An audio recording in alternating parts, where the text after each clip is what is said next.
आत्म विश्रांत तृप्तेन निरासेन गतार्तिना अंतर यदन भूयेत तत्कथम कस कथ्यते।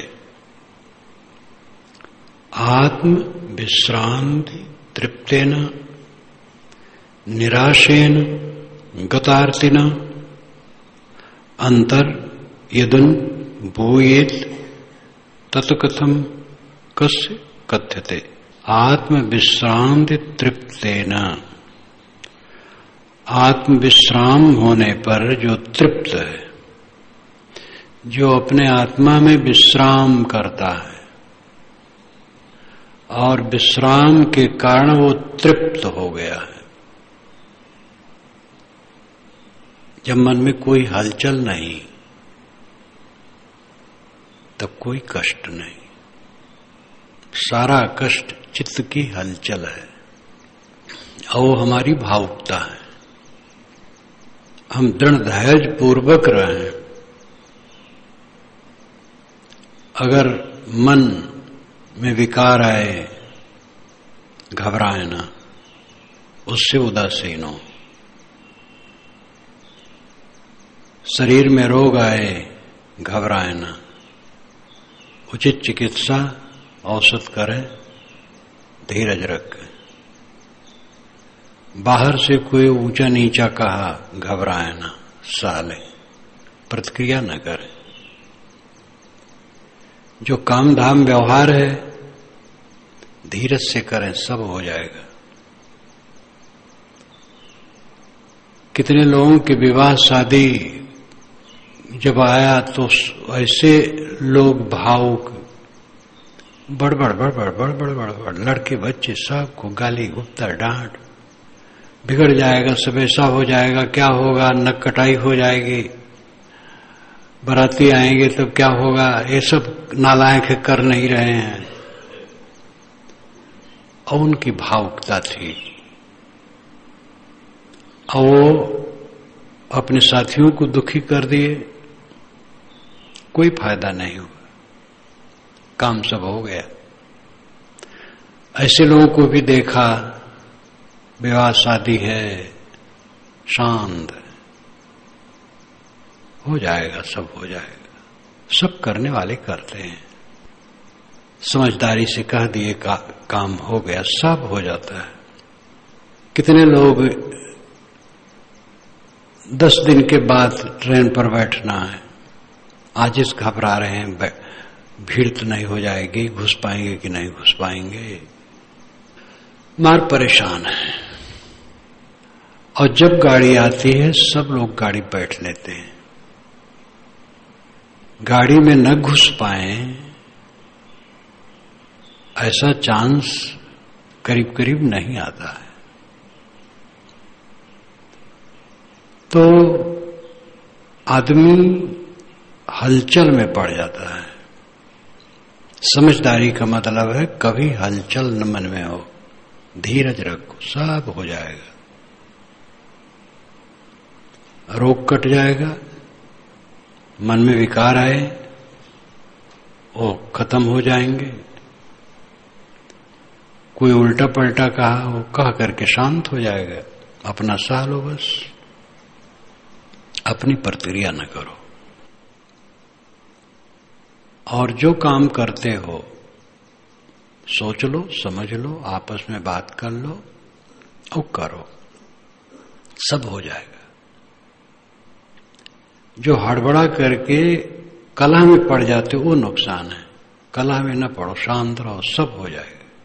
जीवन के सभी कोणों पर ध्यान दो और सब में शांत और स्थिर रहो और विश्वास रखो, सब हो जाएगा, कुछ रुकेगा नहीं। आत्म विश्राम तृप्तस्य तृप्तेन, आत्म विश्रांति तृप्तेन, आत्म विश्रांति होने से जो तृप्त है,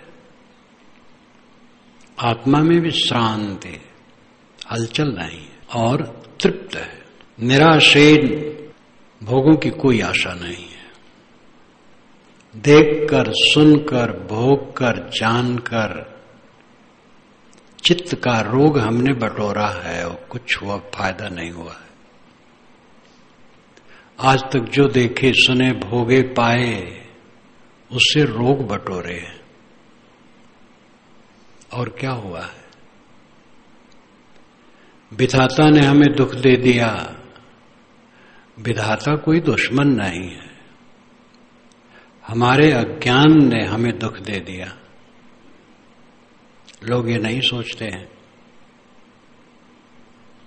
विवेकवान निराशेन, निराश होने से तृप्त रहते हैं।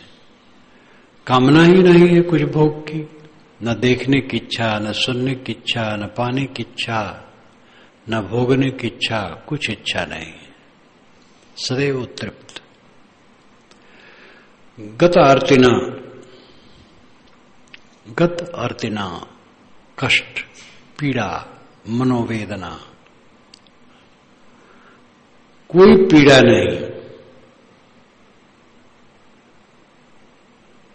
अंतर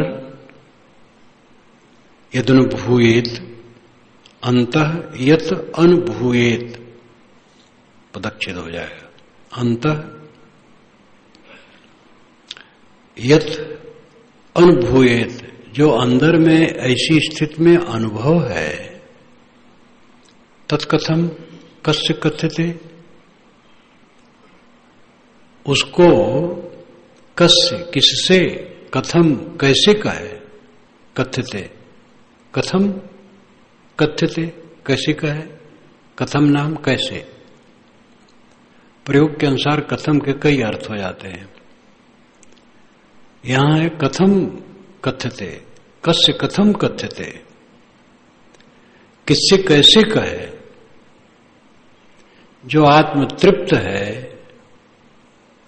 आत्म विश्राम में है, सारी आशा और कामना से मुक्त है, जिसके मन में पीड़ा नहीं है, वह अपने अनुभव को किससे और कैसे कहे। अनुभव कहा नहीं जा सकता है। जो कहा जाता है वो केवल शब्दों के द्वारा संकेत होता है। जो अंदर की शांति है वो शब्दों में कैसे आएगा। भीतर की शांति शब्दों में तो नहीं आएगी, इशारा होगा, संकेत होगा बस। जब आदमी वैसे स्वयं रहने लगेगा तब अनुभव होगा। जो भोगों की कामना छोड़ देता है, सम्मान की कामना छोड़ देता है और चाहे जैसी स्थिति में अचल रहता है, जो अपने से विपरीत कहने वालों पर भी तनिक भर भी अमर्ष नहीं करता है और मन में गांठ नहीं बनाता है, निर्मल मन, निर्ग्रंथ मन, शीतल मन, अंतर यदनुभूयेत, अंतः यत अनुभूयेत, जो भीतर में इसका अनुभव होता है, तत्कथम कस्य कथ्यते, वो किससे कैसे कहे, वो कहा नहीं जा सकता है। कहा तो जाता है लेकिन वाणी में वो चीज थोड़े आएगी, इशारा होगा।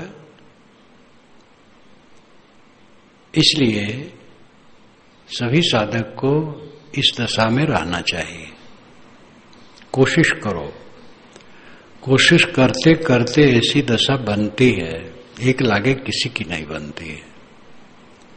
बड़े बड़े पूंजीपति मेहनत करते करते तब बड़े पूंजीपति हुए हैं। कोई भी काम करते करते होता है।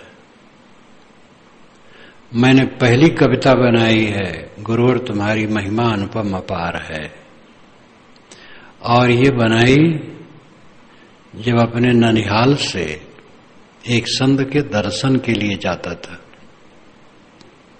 गोपिया गांव जहां ननिहाल था, तो मामा के 2-3 बच्चे, मैंने कहा सब चलो श्यामदास जी महाराज के दर्शन के लिए। नाना से पूछा तो मुस्कुराए हो।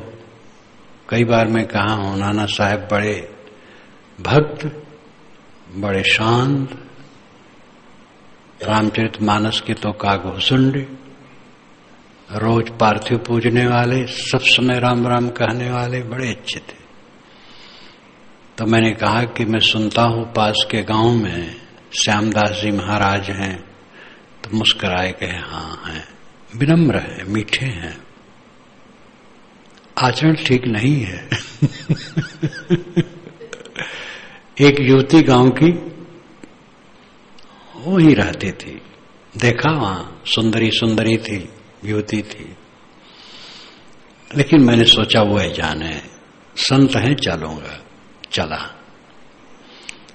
तो रास्ते में मुझे एक कविता फुरी, गुरुवर तुम्हारी महिमा अनुपम अपार है। तो कागज और पेंसिल थी, उस समय डाट पेन नहीं होता था। तो एक मेड़ पर बैठ गया और मम्मी जात भाइयों को कहा कि अलग अलग बैठ जाओ, हमसे बोलो ना। वहीं लिख डाला। तब उठ करके गया तो सचमुच में श्यामदास जी बहुत मधुर थे, मस्त शरीर, उस समय 40-45 के, गोरे गोरे और बड़े शीलवान, बड़े अच्छे। वो उनकी बड़ी कमजोरी थी, वो जाने उससे हमसे क्या मतलब रहा। बातचीत बहुत बढ़िया किए। पारक सिद्धांत में मैं तब रम रहा था। पहली कविता यह है,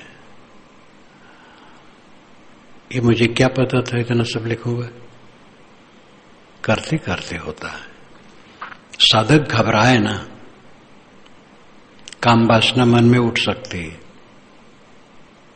हटा दो, हट जाएगी।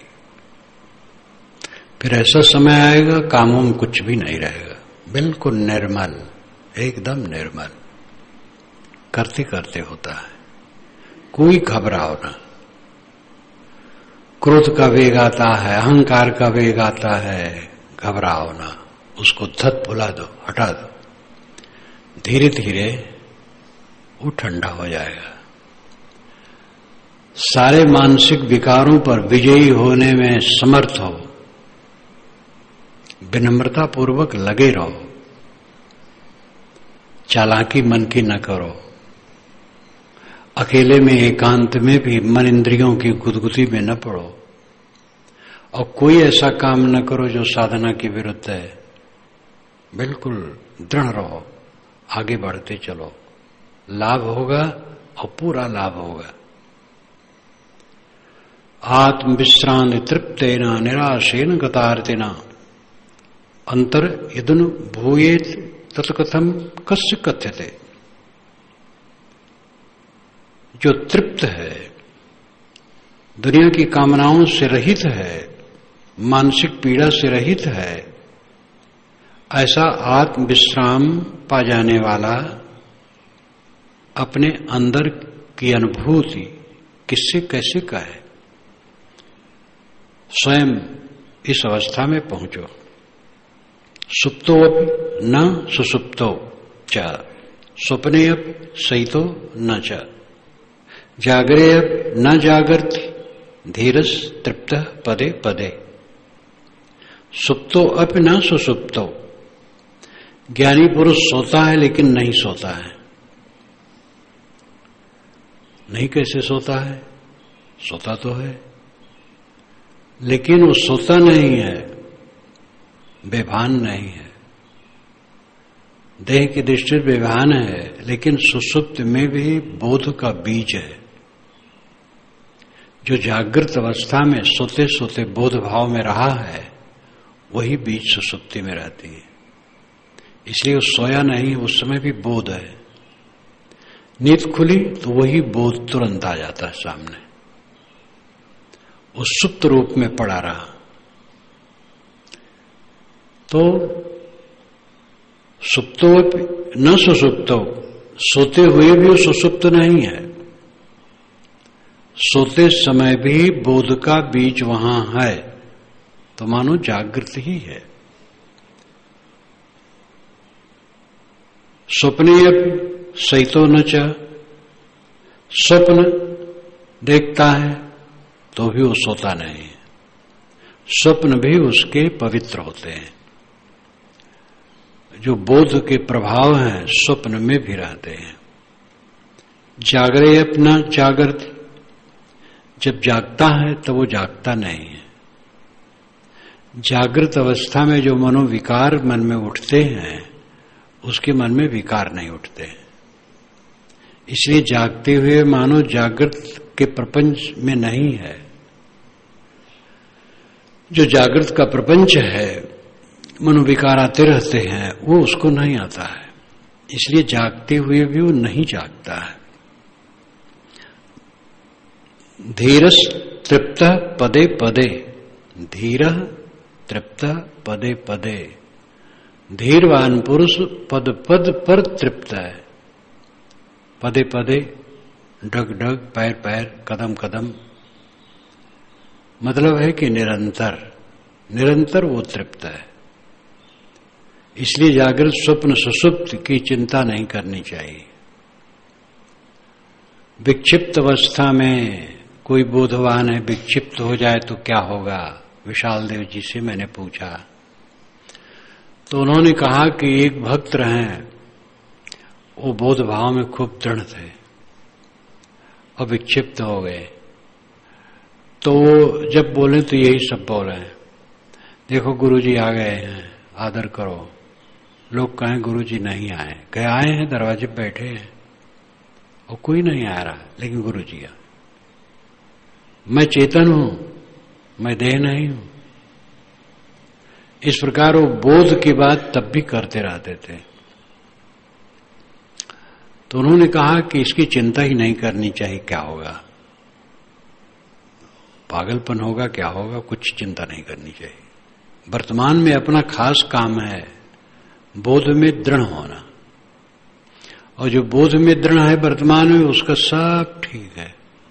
एक भिक्षु बुद्ध का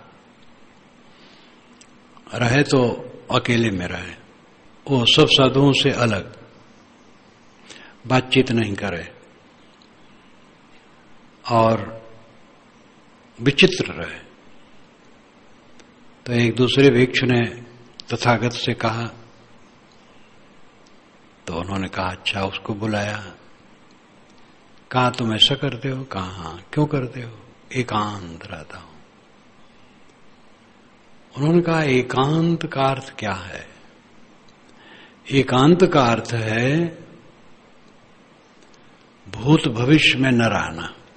जो बीती हुई बातें हैं अगर उसको सोचते हो, समय बर्बाद करते हो, सब मरी है, और भविष्य की कल्पनाएं करते हो, वो बेकार है, सपने के समान, कुछ मतलब नहीं। वर्तमान में जियो और देखो तुम्हारे मन और शरीर पर क्या घट रहा है। वर्तमान में अपने मन और शरीर को देखो, शरीर में क्या हरकत हो रही, मन में क्या हरकत हो रही है, इसको देखो और देख करके सावधान हो। ये एकांत है। भूत भविष्य की कल्पना छोड़ करके वर्तमान में जागृत होके जीना, ये एकांत है। खाली तुम सबसे अलग हो करके बैठे हो, किसी से बोलते नहीं हो, ये एकांत नहीं है। इस चीज को समझो। बहुत बढ़िया बात उन्होंने कही। इसीलिए उनके मार्ग को मध्यम मार्ग कहा जाता है। कबीर साहब का भी मध्यम मार्ग है। वो प्रपंच में डूबना रोकते हैं, लेकिन कर्मशील रहना कहते हैं।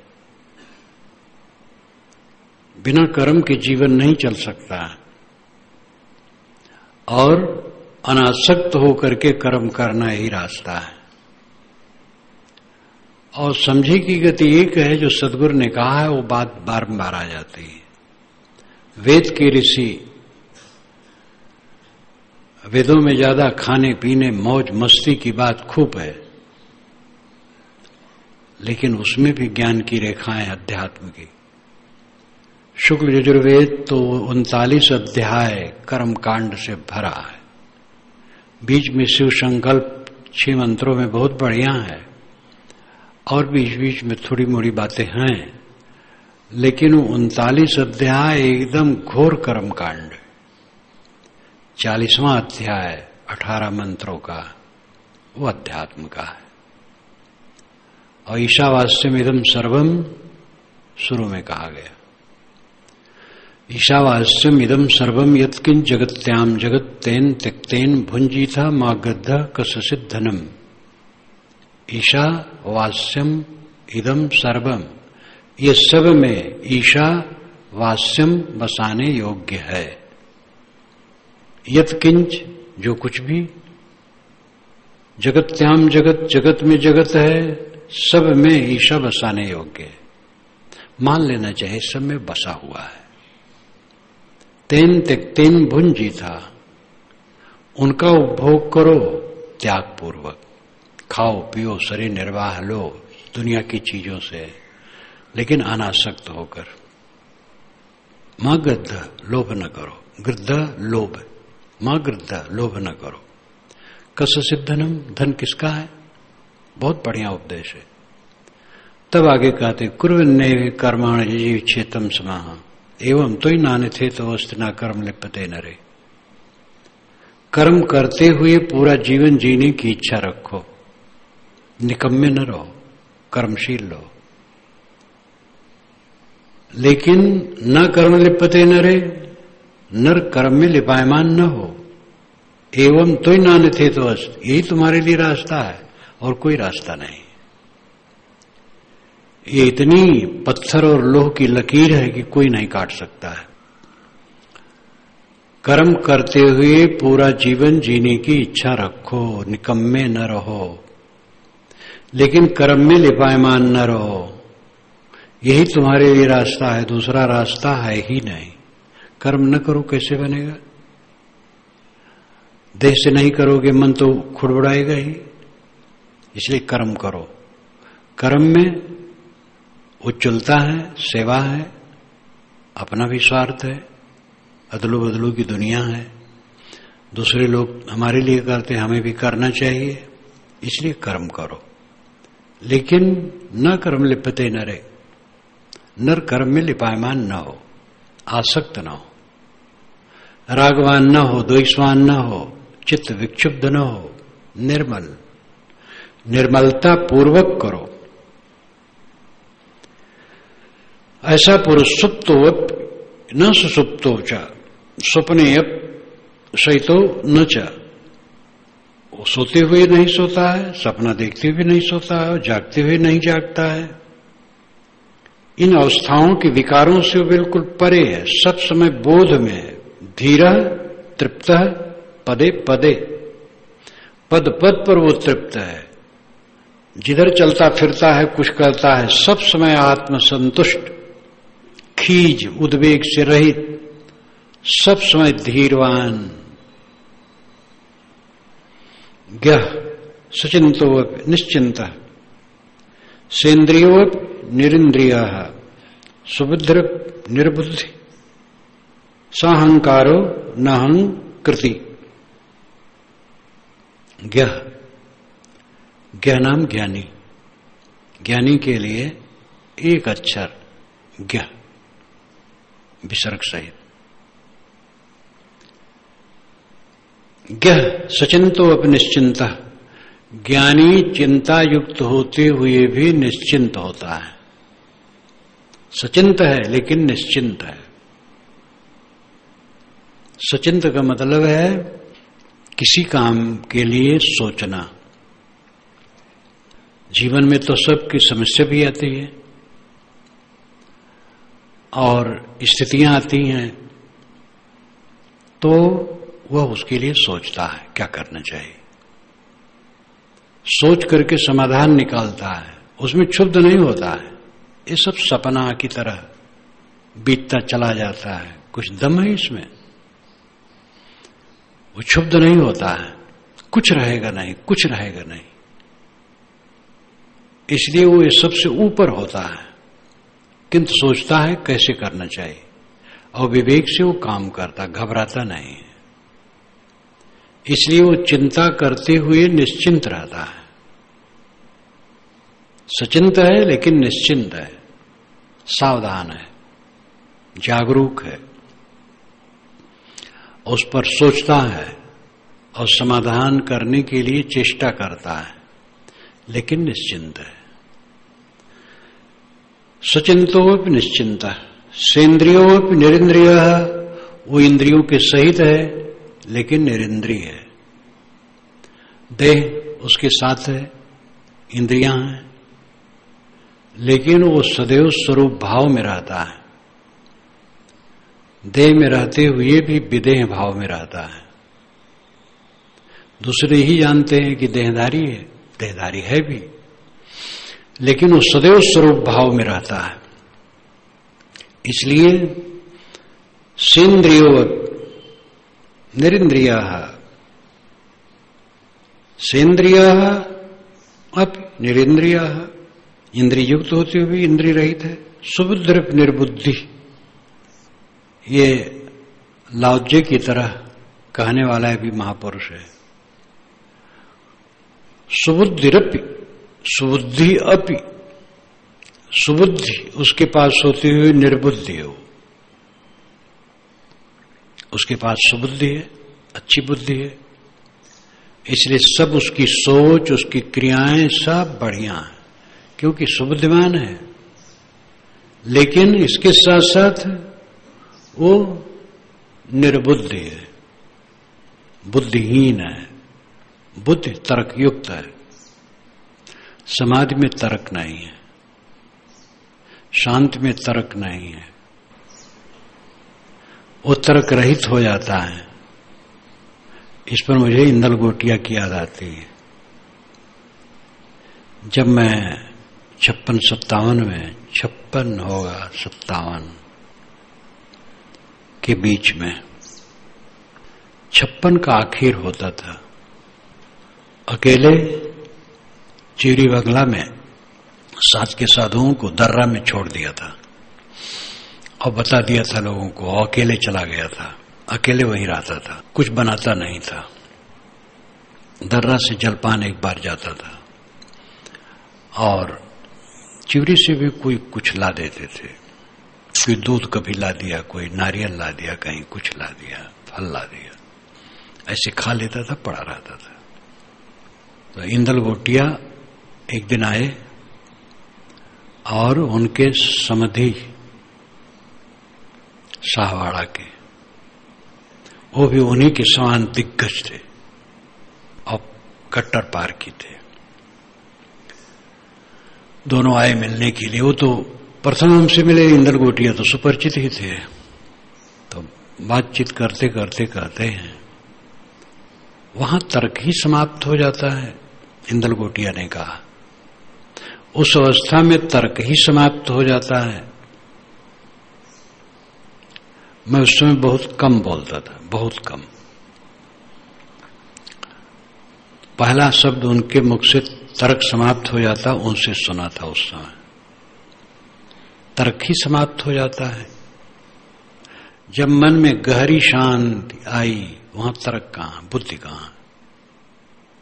इसलिए सुबुद्ध निर्बुद्धि, सुबुद्धिमान होते हुए वो निर्बुद्धि होता है। बुद्धि का काम समाप्त। समाधि में बुद्धि की जरूरत नहीं है, तर्क की जरूरत नहीं, खोजबीन की उहापोह की जरूरत नहीं है। सुबुद्ध निर्बुद्धि, सहंकारो अनहंकृति, अहंकार सहित होते हुए भी वह अहंकार से रहित है। मैं ब्रह्म हूं कहता है, मैं परम हूं, श्रेष्ठ हूं कहता है, लेकिन अहंकार विहीन है। देहादि का अहंकार उससे नहीं है, स्वरूप भाव में वो जीता है। अहंकार युक्त होता हुआ भी अहंकार रहित है। देखने में अहंकार है, अहम ब्रह्मास्मि कहता है, मैं ब्रह्म हूं, मैं श्रेष्ठ हूं, मैं परमात्मा हूं। एक वैष्णव संत ने कहा, महाराज आपके ऐसे लोग हैं जो कहते हैं हम ही सब कुछ हैं। मैंने कहा उनका कहना भी ठीक है, मैं कुछ नहीं हूं ये भी ठीक है और हम ही सब कुछ ये भी ठीक है, दोनों का अलग अलग अर्थ है। तो नम्र हो गए, फिर समझाया तो खुश हुए। कहे महाराज इस प्रकार कोई समझाता नहीं है, न समझने समझाने से तो गड़बड़ी होती है। मैं ब्रह्म हूं, मैं शुद्ध चेतन हूं, मैं तृप्त काम हूं, मुझे कोई जरूरत नहीं, मैं निष्काम हूं, बादशाह हूं, चक्रवर्ती हूं, सम्राट हूं। बोध भाव में इस प्रकार भाव आना अहंकार लगता है, लेकिन ऋषि कहता हो अहंकार शून्य है। बोध भाव का उसका ये भाव है। ये मंत्र भी बड़ा महत्वपूर्ण है, सभी मंत्र तो बहुत महत्वपूर्ण है। मैं इन सबको मंत्र कहता हूं। वैसे प्रचलन नहीं है कि इन श्लोकों को मंत्र कहा जाए, परंतु मंत्र तो वही है जो बोध दे। संस्कृत हो हिंदी हो, गह सुचिंतोप निश्चिंता, सेन्द्रियोप निरिंद्रिया, सुबुद्धिप निर्बुद्धि, साहंकारो अनहंकृति। गह ज्ञानी पुरुष चिंता युक्त होते हुए भी निश्चिंत होता है, वह ध्यान रखता है, सावधानी रखता है, काम में व्यवहार में जागरूक रहता है, इसलिए सचिंत लगता है कि चिंता वाला है, लेकिन वह निश्चिंत होता है। ये सदैव मेरा मत रहा है कि जो काम करो ठीक से करो। और उसमें कितने लोग मुख से नहीं कहें लेकिन मन ही मन में कुछ ऐसे भाव प्रकट करें, टिप्पणी करें। जब भ्रमण हो तो एक जगह सामान सब बैलगाड़ी में रखा जाए छत्तीसगढ़ में, तो मैं खड़ा होकर बंधवाऊं, ठीक से बांधो और पूरी सावधानी से बंधवा करके तब चलो। कितने लोग सोचो शायद ज्यादा बेकार में सोचते हैं, मुख से तो नहीं कहें लेकिन इशारा लगे। तो मैं कहूं समय समय से पहले सोचना अच्छा है। पहले ठीक से काम कर दिया गया और फिर कोई सामान गिर गया तो होता भाई कि हमने सावधानी तो की थी, अब पहले ही ढील ढालो तो चिंता होगी। ताला लगा करके जाओ तो अपना काम कर लिया, अब कोई ताला तोड़ दिया तो तोड़ दिया, वो हमारे बस के बाहर है।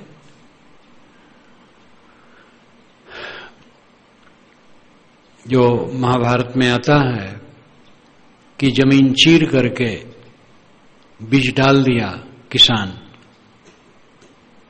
और अपना कर्तव्य कर दिया, पानी नहीं बरसा, वर्षा का अनुग्रह नहीं हुआ, तो उसको संतोष होता आखिर करें क्या, सब लोग जो किए मैं भी किया, अब नहीं हो रहा है तो नहीं हो रहा है, पानी नहीं बरस रहा है, लेकिन वो बीज नहीं डालता तब उसका दोष था।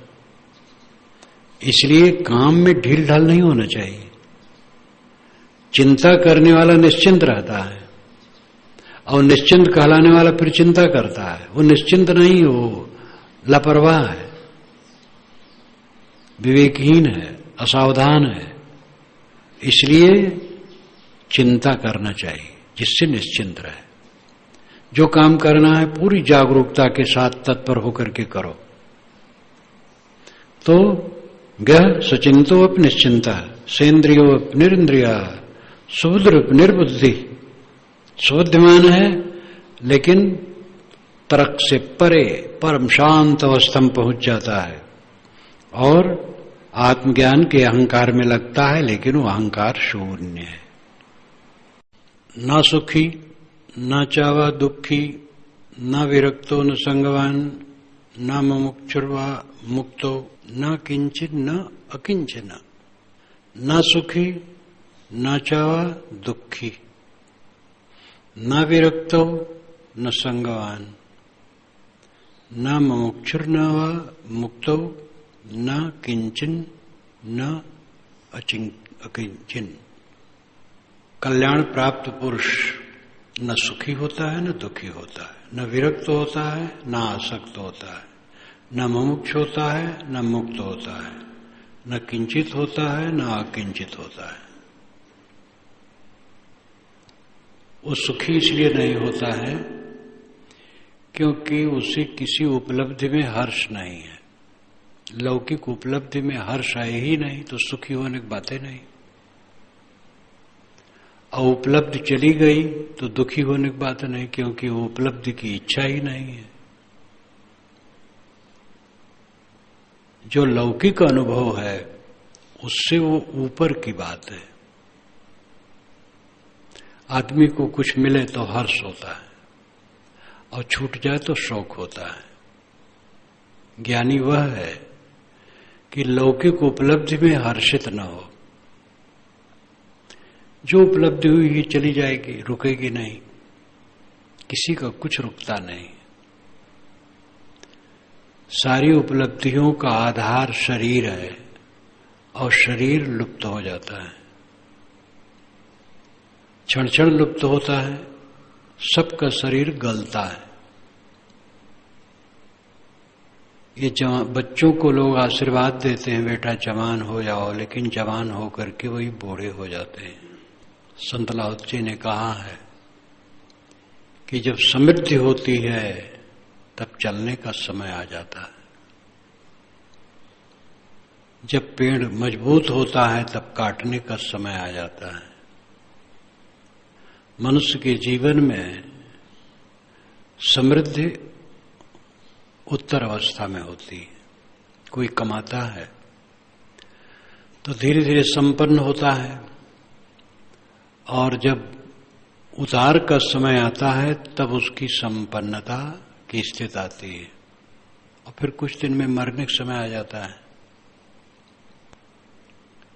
तो ये सब संसार को जो निरंतर देखता है वो क्या हर्ष करेगा? देखता कौन नहीं, सब तो देखते हैं, लेकिन सब देख कहां पाते हैं?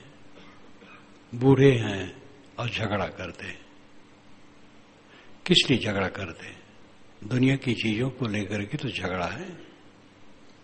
बूढ़े हैं और झगड़ा करते हैं, कला करते हैं, बाताकुही करते हैं। कहां देखते हैं? देखने वाला शांत हो जाता है। जो शांत नहीं वो देख नहीं रहा है। बकबक क्यों? किस लिए? किस चीज के लिए? वो चीज रहेगी ही नहीं। इसलिए देखने वाला, जानने वाला, समझने वाला या ज्ञानी जो कहो वह है जिसके मन का कला खत्म हो गया है। बाकी चाहे जितना ज्ञानी हो, ये झगड़ा करने वाले ज्ञानी नहीं, दुखी होने वाले ज्ञानी नहीं। जो दुखी होता है ज्ञानी कैसा है? ऋषि कहते हैं न सुखी न सुखो न सुखी न चा वह दुखी। न वो सुखी होता है न दुखी होता है। सांसारिक उपलब्धियों के लिए उसके मन में कोई लालसा ही नहीं है, तो उसके आ जाने पर वो सुखी क्या होगा? और ना आए तो दुखी क्यों होगा? या आकर के चली जाए तो दुखी क्यों होगा? सम रहता है। यही जीवन की ऊंचाई है। समता में पहुंच जाना जीवन की ऊंचाई है। और ये विवेक, ज्ञान और अभ्यास से होने वाला है। जीवन में इस प्रवाह को कोई रोक नहीं सकता है कि मिले ना और बिछुड़े ना। मिलेगा और बिछुड़ेगा। चीज आएगी और जाएगी। अनुकूलता आएगी और जाएगी, प्रतिकूलता आएगी और जाएगी। इसको कोई रोक नहीं सकता है। बड़े बड़े के जीवन को देखो, कोई बच नहीं सकता है। तो मनुष्य वह है जो समता को प्राप्त हो जाए, न सुखी न दुखी, न विरक्तो न संगवान। संगवान का मतलब आसक्त, संग वाला, संग वाला आसक्ति वाला। जब संगवान ही नहीं है तो विरक्त होने की बात ही नहीं, आसक्ति ही नहीं है तो वैराग्यवान है कहने की क्या जरूरत है? आसक्ति ही नहीं है। इसलिए वैरागवान होने के लेबल लगाने की कोई जरूरत नहीं, समय हो। न मोक्ष न वो मुक्त हो, वह मुमुक्ष नहीं है, मोक्ष की इच्छा वाला नहीं है, और न मुक्त है, क्योंकि बंधन ही नहीं है। उस ऊंचाई पर पहुंचा है, मुमुक्ष होना और मुक्ति पाना उसको नहीं है, वो तो सब समय मुक्त ही है। न किंचन न च अकिंचन, न उसके साथ कुछ है और न नहीं कुछ है, सब धो पोंछ करके साफ, निरांत, शांत। इस चीज को देख लो, आस पड़ोस में, घर में या पास पड़ोस में कोई मर गया हो तो कल्पना करो, उसका कुछ है, वो कुछ नहीं है, कुछ भी नहीं है, न कुछ है न कुछ नहीं है, सब समाप्त है। यद्यपि संसारी दशा है मर जाना, लेकिन उसका कुछ है। अब अस्थाना जी का कुछ है, प्रीतम नगर कॉलोनी में अस्थाना जी का कुछ नहीं है। इस चीज को जो पहले समझता है और उसकी धारणा हो जाती, चरितार्थता, तो वो दशा आ जाती है। वो प्रपंच शून्य को देखता है, प्रपंच शून्य, कोई क्लेश नहीं। विक्षेपो न विक्षिप्त समाधो न समाधिमान, जाड्डे अपना जड़ो धन्य पंडिते पांडित्ये अपि न पंडित, विक्षेपे अपि न विक्षिप्त समाधो न समाधिमान, जाड्डे अपि न जड़ो धन्य पांडित्ये अपि न पंडित। वह विक्षिप्त दिखता हुआ विक्षिप्त नहीं है, जो राग रंग न करे, भीड़ भड़का पसंद न करे, एकांत शांत चाहे, मौन चाहे। लोग कहते पागल है, कोई आदमी है, राग रंग ही नहीं है। मुझे याद आई, मैं कलकत्ता में प्रेम यहां तो बहुत रहा हूं, पारक प्रकाश जब से शुरू हुआ तब से तो 2 महीना वर्ष में मैं वहीं रहता था, दिसंबर और जून। तो बिचले तल्ले में जो सड़क की तरफ कमरा है, एक तो कोन में है, वो प्रेम प्रकाश का रहता था, और उसके पूरब वाला जिसके सामने सड़क की तरफ बरामदा है, उसमें मैं रहता था। तो एक दिन आकर के हमारे सामने खड़े हुए, कहे साहब किसी दिन तो आप छज्जा पर खड़ा होकर थोड़ा सड़क पर देख लिया कीजिए, सड़क पर लोग आते हैं जाते हैं, गाड़ियां आती जाती हैं, जरा खड़ा होकर वहां भी देख लिया कीजिए। तो मैंने कहा क्या देख लूं? कहे बस आप तो मुड़ी गड़ाए बस यही कमरे में पड़े रहते हैं, जरा देखा कीजिए। एक दिन कहते हैं साहब आपकी रुचि क्या है, भोजन के लिए कुछ बताइए, कुछ और परिवर्तन। मैंने कहा मेरी कुछ रुचि ही नहीं है, जो मिलता हो बहुत है। तो मेरे ऊपर वो त्रास खाएं, कुछ तो देख लिया कीजिए। तो वो तो समझदार थे, वो विनोद में कहते थे और मुझे कुछ उत्सुक करते थे कि थोड़ा देखा कीजिए, लेकिन मेरी प्रवृत्ति ही नहीं रहे। जो नहीं जानते हैं वो तो कहते क्या जीवन बर्बाद कर दिए। जो हनुमान स्वामी को एक राजनेता देखे, हमारे कबीर पंथ के संत हनुमान स्वामी, फतुहा जिनका गुरुस्थान, बीच की वेदांती विचार के थे, लाल कपड़ा पहनते थे, 100 के करीब शरीर छोड़े, बड़े अच्छे थे। उनका दर्शन मैं किया करता था। बुद्ध सागर भाई के आश्रम में थे, एक नेता मिलने गए। मिल करके वहां से जब हटे तो अपने लोगों में कहे कि जीवन इनका बेकार गया।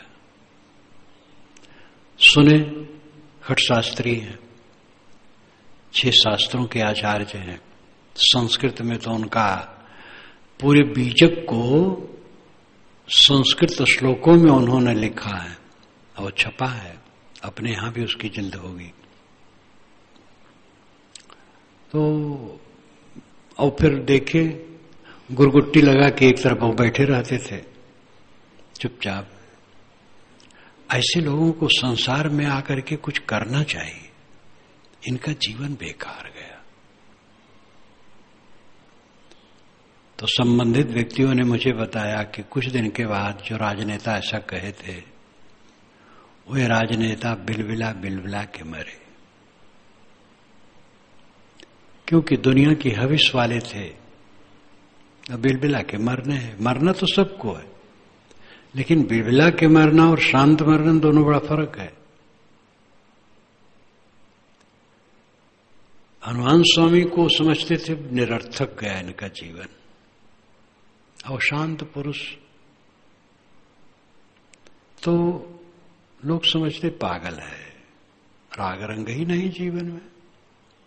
ऋषि कहते हैं वो विक्षिप्त दिखता है लेकिन विक्षिप्त नहीं है, बहुत समझदार है। उस अवस्था में वो पहुंचा है जहां कोई तकलीफ नहीं है। विक्षेपे अपि न विक्षिप्त समाधौ न समाधिमान। उस समाधि में है लेकिन समाधि वाला नहीं दिखता है। कुछ समय कपड़ा उड़ के बैठ जाओ, उसी को लोग समाधि कहते हैं, बाकी समय लोग समाधि नहीं कहते। ऋषि कहता है कि वो सब समय समाधि में है लेकिन समाधि में दिखता नहीं है। वो हंसता बोलता खाता पीता काम धंधा करता, झाड़ू लगाता, नाली साफ करता हुआ भी समाधि में है, क्योंकि उसकी आदि सम हो गई। आदि नाम मानसिक कष्ट, सम आदि, आदि व्याधि उपाधि 3 है। मन की पीड़ा आदि है, शरीर की पीड़ा व्याधि है, और बाहरी प्राणी पदार्थों से द्वंद्व उपाधि है। समाधि, जिसकी मानसिक पीड़ा शांत हो गई उसकी समाधि है। जिसके मन में पीड़ा है ही नहीं, संताप है ही नहीं, सब समय समाधि है, लेकिन समाधि में दिखता नहीं। हर समय समाधि में कहां ज्ञानी दिखता है। तो समाधो न समाधिमान, जाड्डे अपना जड़ो धन्य। वह मूर्ख है लेकिन मूर्ख नहीं है। मुक्त आत्मा पुरुष कितने हैं जो दुनिया के व्यवहार को नहीं जानते हैं। न मालूम कितना ज्ञान विज्ञान फैला है, उनको कुछ पता नहीं, लेकिन वो जड़ नहीं है। वो ऐसा ज्ञानी है जहां से सारे दुखों का अंत है। सारे जीवों की क्या पिपासा है? परम सुख, दुख का अंत। और जीवन भर हाथ पैर मारते मारते सब दुखी रहते हैं, क्योंकि दिशाएं उल्टी हैं। उस ज्ञानी की दिशा सीधी होती है, दुखहीन होता है। इसलिए वो मूर्ख होते हुए मूर्ख नहीं है। दुनियावी ज्ञानों से रहित होने पर भी वह अज्ञानी नहीं है। पांडित्य अपना पंडिता, उसमें पांडित्य है लेकिन पंडित नहीं है। पांडित्य का अभिप्राय है विवेकवती बुद्धि संपन्न होना। जिसमें विवेकवती बुद्धि हो पंडित है, लेकिन वो पत्रधारी पंडित नहीं है। शायद श्लोक कोई शुद्ध न बोल पावे, पढ़ भी न पावे। शास्त्रों के विषय में कुछ व्याख्यान न दे पावे, लेकिन महापंडित है। उसी मनुष्य की शोभा है, उसी मनुष्य के जीवन की सफलता है जिसके मन से दुख निकल गया। अब दुख नहीं है। दुख तो हम खरीदते हैं अपनी मूर्खता से। जिस समय हम दुखी होते हैं, वज्र मूर्ख हैं। ज्ञानी वह है जो दुखी नहीं होता है। इस दुनिया में रह करके दुखी होने की जरूरत है जहां की कुछ ठिकाना नहीं है। किस लिए दुखी हो? पांडित्य अपने पंडिता मुक्तो यथा स्थित स्वस्थ कृत कर्तव्य निर्वृत सम सर्वत्र वैतृष्णात् अस्मरत कृतम कृतम मुक्तो यथा स्थित स्वस्थ। वह सब समय मुक्त है और यथा स्थित स्वस्थ है। मुक्त का मतलब छुटा हुआ, सारे बंधन जिसके कटे हैं, कोई खिंचाव कहीं नहीं है। न कुछ देखने की इच्छा है, न सुनने की इच्छा है, न पाने की इच्छा है, कुछ भी इच्छा नहीं। यथा स्थित स्वस्थ। यथा स्थित स्वस्थ का मतलब है जिस किसी अवस्था में प्रसन्न, पीड़ा रहित। स्वस्थ का मतलब है अपने आप में विश्रांत, स्वस्थ, स्व में स्थित, अपने आप में संतुलित, शांत। यथा स्थित स्वस्थ। जैसी भी स्थित हो स्वस्थ। कीचड़ में है, सूखी जमीन में है, गर्मी में है, ठंडी में है, वर्षा में है, वातानुकूलित कक्ष में है, पेड़ के नीचे है, सब समय उसका मन शांत है। निंदा हो रही है, गाली लोग दे रहे हैं, प्रशंसा कर रहे हैं, आरती उतार रहे हैं, दोनों में समय। यथा स्थित स्वस्थ। यथा स्थित, जो भी स्थित हो, सब में स्वस्थ, सब में शांत। कृत कर्तव्य निर्वृत। कृत कर्तव्य, करने योग काम को कर लिया, निर्वृत हो गया। जो करना था उसने कर लिया है। करना क्या था? सुखी हो जाना। और सुखी है हर समय, दुखी नहीं है, संताप रहित है। इसलिए कृत कर्तव्य निर्वृत है। कृत कर्तव्य से मुक्त हो गया। जो करना था वो कर चुका है। सब कुछ किया और मन का संताप न गया तो क्या किया? और मन का संताप मिट गया, मन की पीड़ा मिट गई, मन का खिंचाव मिट गया, तो अब क्या करना बाकी रहा?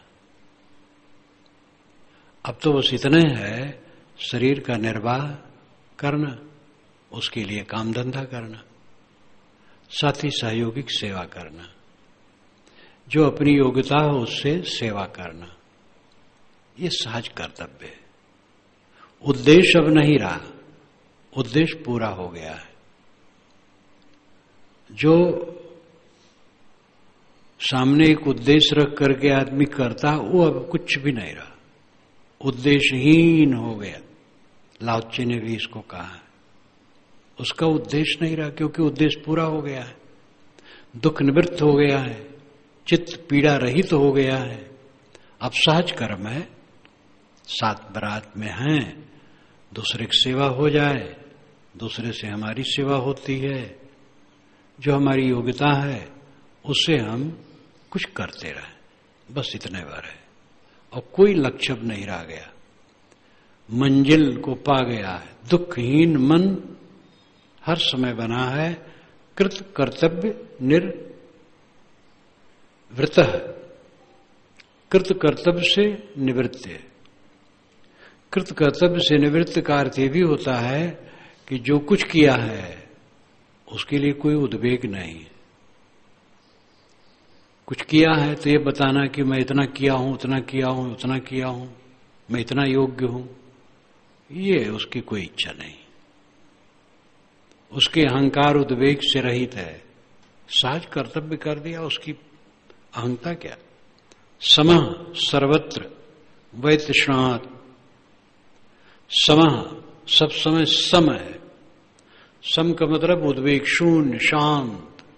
सर्वत्र वै तृष्णा, सर्वत्र वै तृष्णात्, सब तरफ से तृष्णा से रहित है। कुछ तृष्णा नहीं। खाने की तृष्णा नहीं है, पहनने की तृष्णा नहीं, पाने की तृष्णा नहीं, देखने की तृष्णा नहीं है। सहज जीवन गुजर के लिए खा लिया, पी लिया, पहन लिया। सामने जो नजर पड़ती है वो देखना पड़ता ही है, नहीं कुछ अबला आशा नहीं, कोई तृष्णा नहीं है। समः सर्वत्र वै तृष्णात् न अस्मरत अकृतम कृतम। वह कृतम और कृतम का स्मरण नहीं करता है। क्या कर पाया, क्या नहीं कर पाया, ये नहीं सोचता है। मैं इतना कर पाया, इतना नहीं कर पाया, ये द्वंद्व उसके मन में नहीं है। जो करना था कर लिया, अब सहज कर्तव्य है वो कर रहा है। जो हो गया हो गया। उसके लिए कोई पश्चाताप नहीं, कोई द्वंद्व नहीं, कोई दुख नहीं। मुक्त यथा स्थित स्वस्थ। मुक्त का लक्षण है, छुटे हुए का लक्षण है यथा स्थित में स्वस्थ हो। समता ही ज्ञान का फल है। राग द्वेष न करना। किससे अपने को जोड़ूं और किससे तोड़ूं? कौन अपना कौन पराया है? सब तो अपने हैं, कोई अपना नहीं है। इसलिए राग द्वेष न होना, सुख दुख में आंदोलित न होना, प्रिय प्रिय के प्रति ममता और वैर न होना, सभी स्थितियों में समान भाव रखना, ये ज्ञान का फल है। सम सब समय स्वस्थ चित्त, कृत कर्तव्य से निवृत्त और सब तरफ से तृष्णा से शून्य। ऐसा व्यक्ति न अस्मरति अकृतम कृतम। अकृत नहीं किया, कृतम किया। ये कर पाया, ये नहीं कर पाया। रजोगुणी मन कहता है इतना इतना मैंने इकट्ठा किया, अभी ये और इकट्ठा करना है, ये भोग भोगना है, उस विरोधी को रगड़ देना है, उसको नीचा दिखाना है और उसको इतना संपन्न बनाना है, अपने लड़के को इतना ऊंचा कर देना है। ये सब अज्ञानी आदमी सोचता है। लड़का है तो लड़के के लिए कर्तव्य है। वो समझता है कि मैं कुछ न करूं ये कमाए खाएगा, फिर भी मेरे पास है तो जो कर्तव्य कर दूंगा। वो तूदा नहीं बांधता है। या और भी बातों में वो तूदा नहीं बांधता है। ऐसा कर दूंगा, ऐसा कर दूंगा, ऐसा मैंने किया और ऐसा नहीं कर पाया। ये सब द्वंद्व कुछ नहीं। सम शांत तृष्णा शून्य। यह किया या नहीं कर पाया, इस द्वंद्व से मुक्त। इसलिए वो मानसिक ग्रंथियों से छुटा हुआ सब समय कृतार्थ होता है। इसी अवस्था में पहुंच करके परम शांति।